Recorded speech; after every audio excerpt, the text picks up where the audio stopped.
Hello दोस्तों। तो कैसे हैं आप लोग? उम्मीद करता हूँ अच्छे होंगे। मैं भी बहुत अच्छा हूँ। तो हम लोगों ने पिछली क्लास में सम्मेलन के बारे में पढ़ लिया था। हम लोग संक्रियाओं समुच्चयों पर संक्रियाओं के बारे में पढ़ रहे थे। उसमें से पहला था सम्मेलन। तो उसके बारे में हमने पढ़ लिया था। मैंने आप लोगों को बताया था कि अगले में हम उसके गुणधर्म पढ़ेंगे। ठीक है, तो उसके देखो गुणधर्म हैं। तो कौन कौन से गुणधर्म हैं? पहला है देखो वर्ग सम नियम। देखो ये बड़े इम्पोर्टेंट हैं, ये एग्ज़ाम में कभी कभी पूछ लिए जाते हैं, बड़े महत्वपूर्ण हैं। तो पहला है देखो वर्ग सम नियम। वर्ग सम नियम क्या होता है? इसे इंग्लिश में बोलते हैं आइडम्पोटेंट लॉ। ठीक है, अब मैंने इसे इंग्लिश में भी लिख दिया, आप ध्यान से लिख लेना, देख लेना। दूसरा है क्रम विनिमय नियम, कॉम्पिटिटिव लॉ, सहचार नियम, एसोसिएटिव लॉ, तत्समक नियम, आइडेंटिटी लॉ। ठीक है, तो कुछ एक एक करके समझते हैं कि क्या चीज़ होता है इसमें। तो पहला है तुम्हारे पास में, वो है वर्ग सम नियम। पहला कौन सा है? वर्ग सम नियम।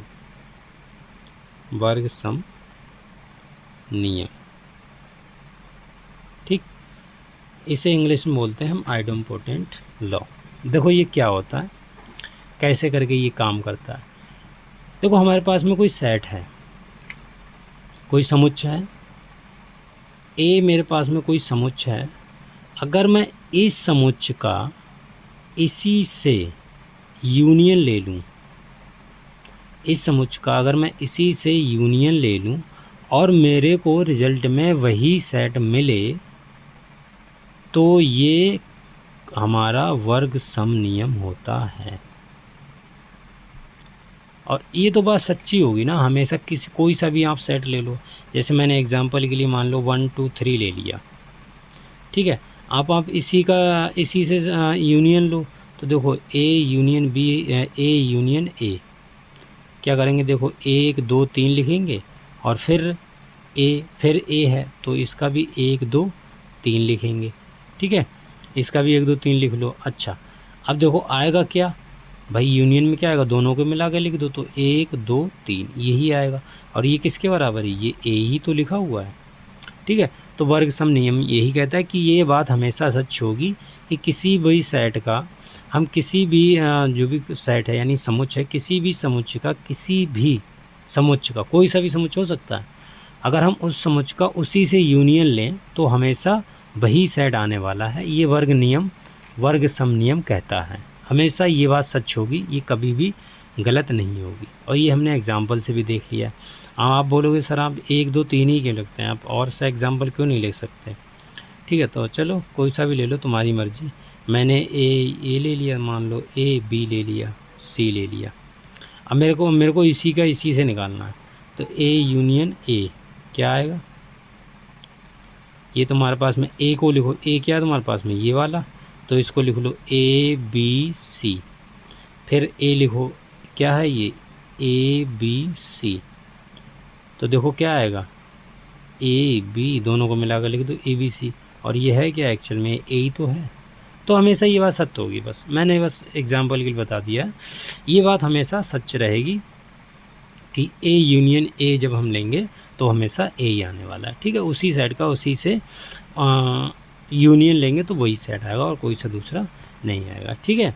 अच्छा, अगला देखो तुम्हारा क्या है। अगला है तुम्हारे पास में, दूसरा कौन सा है? दूसरा है तुम्हारे पास में क्रम विनिमय नियम। कौन सा है? क्रम विनिमय नियम। क्रम विनिमय नियम क्या कहता है? क्रम विनिमय नियम कहता है अगर हमारे पास में देखो ए और बी दो मेरे पास में समुच्चय हैं, ए और बी दो समुच्चय हैं मेरे पास में, तो ए यूनियन बी लिखूँ मैं और या बी यूनियन ए लिखूँ, ए यूनियन बी लिखूँ या बी यूनियन ए लिखूँ, वो हमेशा बराबर होंगे। क्रम विनिमय ये नियम कहता है दो हमारे पास में समुच्चय हैं, उनको चाहे तुम ए यूनियन बी लिखो या बी यूनियन ए लिखो, एक ही चीज़ लिखी हुई है, ठीक है। एग्ज़ाम्पल मैं आपको दे देता हूँ, एग्ज़ाम्पल से बहुत चीज़ें क्लियर हो जाती हैं। तो 1 2 3 और बी मेरे पास में है ए बी, ये मैंने लिख दिया। अब ए यूनियन बी निकालो, क्या आएगा देखो, 1 2 3 और ए बी दोनों को मिलाकर लिख दिया। अच्छा अब बी यूनियन ए निकालो, तो पहले ये लिखना होगा, तो क्या आएगा देखो, ए कॉमा बी 1 2 3। अब हमने पढ़ा हुआ है कि समुच्चय में चाहे अब इधर लिखो चाहे उधर लिखो, बात एक ही है। तो इसको सही से अगर हम लिख लेंगे तो 1 2 3 और ए बी, तो देखो ये वाली चीज़ इसी चीज़ के तो बराबर आ गई, ए यूनियन बी के। तो ये बात देखो हमेशा सही होगी कि ए यूनियन बी लिखो चाहे बी यूनियन सी लिखो, वो एक ही चीज़ लिखी हुई है, बी यूनियन ए लिखो सॉरी, एक ही चीज़ लिखी हुई है, अलग अलग चीज़ नहीं है, ठीक है, एक ही चीज़ होती है, ये बराबर ही होते हैं। तो क्रम विनिमय नियम ये कहता है। अगला है तुम्हारा साचार नियम। तो ये साचार नियम है। अब साचार नियम क्या कहता है? साचार नियम ये कहता है कि हमारे पास में मान लो 3 समुच्चय हैं, ए बी सी, 3 समुच्चय मेरे पास में। अब 3 समुच्चय हैं तो उनके लिए कि क्या कंडीशन होगी? उनके लिए ये होगा कि आप पहले आखिरी दोनों का यूनियन निकाल लो और उसको ए के साथ उसका यूनियन ले लो, या आप ऐसा कर लो, या ए यूनियन बी निकाल लो पहले, फिर उसका सी के साथ ले लो यूनियन। तो जो भी रिज़ल्ट आएगा यानी जो भी समुच्चय आएगा वो दोनों क्या होंगे? बराबर ही होंगे। तो ये साचार नियम कहता है। मेरे ख्याल से समझ में आ गया होगा। चलिए मैं आपको एग्जांपल बता देता हूँ। ए मेरे पास में है 1 2 और बी मेरे पास में है 2 3 और सी मेरे पास में है 3 4, ठीक है, ये मेरे पास में समुच्चय है। अच्छा पहले मैंने क्या बोला था? आप बी यूनियन सी निकालो, तो बी यूनियन सी, ध्यान से समझना, एक एक पॉइंट समझ जाओ। बी यूनियन सी निकालो तो क्या आएगा देखो, बी यूनियन सी आएगा 2 3 यूनियन 3 4। आपको देखो ऐसे ही करके लिखना है, फिर बाद में रिजल्ट लिखना। मैं इसको डायरेक्ट लिख देता हूँ कभी कभी, तो आपको डायरेक्ट पेपर में नहीं करना। तो क्या आएगा देखो, 2 3 आ गया और बचा हुआ कितना? 4 है, 3 इसमें भी है, तो इसको दोबारा लिखना नहीं है, तो 2 3 4 आ गया। अच्छा फिर इसका ए बी यूनियन सी है, इसका हमें ए के साथ लेना है, ए बी यूनियन सी। तो ए वाला लिखो 1 2 है और union B union C, B union C ये है 2 3 4, ठीक है। तो देखो ये क्या आएगा, ये तुम्हारे पास में आ गया। अच्छा अब इसको 1 2 दोनों को मिलाकर लिख दो, ये 3 4, ठीक, ये तुम्हारे पास में आ गया।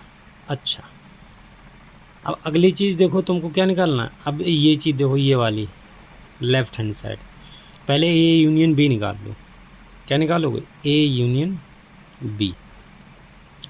तो देखो ए यूनियन में डायरेक्ट लिख दे रहा हूँ, ठीक है, ए यूनियन बी। ए में 1 2 3 1 2 है और बी में 2 3 है, तो क्या आ जाएगा? 1 2 3 तीनों आ जाएंगे। अच्छा अब इसके हमें किसके साथ लेना है? सी के साथ में। तो ए यूनियन बी और यूनियन सी, तो ये क्या आ जाएगा देखो, सी कौन सा है तुम्हारा? 3 और 4, तो 1 2 3 और 4 बचा हुआ और लिख दो।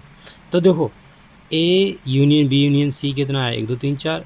ए यूनियन बी पहले निकाल लिया, फिर उसके साथ में सी का ले लिया। सी तो ये कितना है? 1 2 3 4, मतलब वही आया, सेम आया। कहने का मतलब ये है कि ये साचार नियम ये हमेशा होगा, चाहे आप ऐसे लिखो इसको चाहे आप ऐसे लिखो, बात एक ही है, ठीक है। अच्छा अगला है तुम्हारा,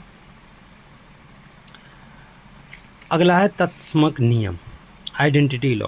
तो देखो चौथा है तुम्हारा तत्समक, एक सेकेंड, तत्समक नियम। ये क्या होता है? ये ध्यान से समझो। तत्समक नियम ये होता है, जैसे हमारे पास में कोई सेट है ए, ठीक, और कोई सेट है फाई। अगर मैं इन दोनों का यूनियन लूँगा तो वो हमेशा हमेशा ए ही आएगा, पहली बात। दूसरी बात, चाहे ए यूनियन फाई लिखो तब भी ये आएगा, चाहे फाई यूनियन ए लिखो तब भी तुम्हारे पास में ए ही आने वाला है। आपकी संतुष्टि के लिए मैं एग्जांपल तो ज़रूर बता दूंगा। ए बराबर हमारे पास में 1 2 है और फाई तो हमारे पास में फाई होता ही है, उसमें तो कोई बी मान लो फाई है, बी हमारे पास में क्या कोई फाई है, तो ए यूनियन बी लिखो, यानी ए यूनियन बी का मान कितना है? फाई। तो ए कितना 1 2 और यूनियन 5। अब 5 कुछ होता ही नहीं, कोई एलिमेंट होता ही नहीं है ना, तो 1 2 3 तो आएगा। जब भाई ये कुछ होता ही नहीं है तो कितना आएगा, किसी सेट के साथ ले लो तो वो कितना आएगा, वही आएगा। तो ये ए आ गया। अभी सोचा ऐसे लिखो, चाहे 5 पहले लिख लो, 5 पहले लिख लो, तब भी तो कितना आएगा, ए ही आएगा ना।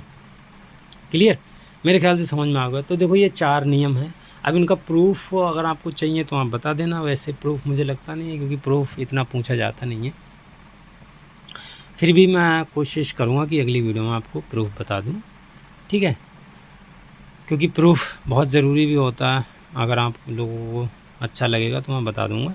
अब मतलब अच्छा लगने की बात ये है कि अगर कोई दिक्कत पेपर में कभी कभी आ जाता है, पूछ लिया जाता है, तो मैं बता दूँगा, ठीक है। ठीक है, तब तक के लिए हम इतना ही रखते हैं, मिलते हैं अगली वीडियो में, तब तक के लिए बाय।